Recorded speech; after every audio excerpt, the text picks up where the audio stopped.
Right now, I'm making a cute little $5 craft. This is gonna be an adorable candle pillar using dollar store items, dollar store, dollar store, dollar store, and table legs from Home Depot. I'm super excited.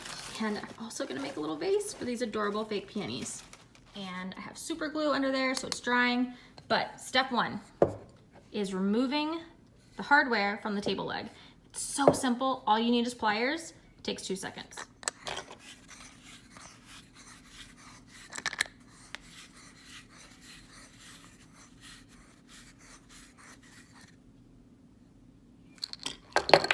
Next, we're gonna take a nail. We're gonna put it right through there. And we're gonna attach it.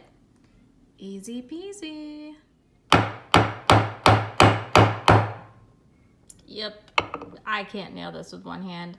I don't know how you bloggers do it, but you get the drift. We're just nailing it in, and it works better with 2 hands. These are cute little glass storage containers from the dollar store. And I'm gonna use the lid and some super glue, and that is gonna hold my candle. Super easy. Glue. Done. Boom. How easy is that?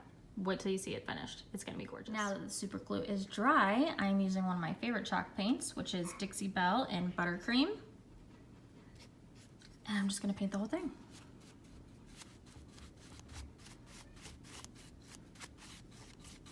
And I need 2 hands, so I'll come back. I'm going to use a little bit of gilding wax.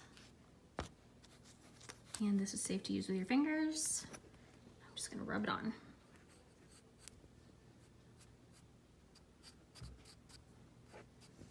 How pretty is that? Next up, I added some twine from the Target Dollar Spot and a glue gun, and I love it. It's almost done.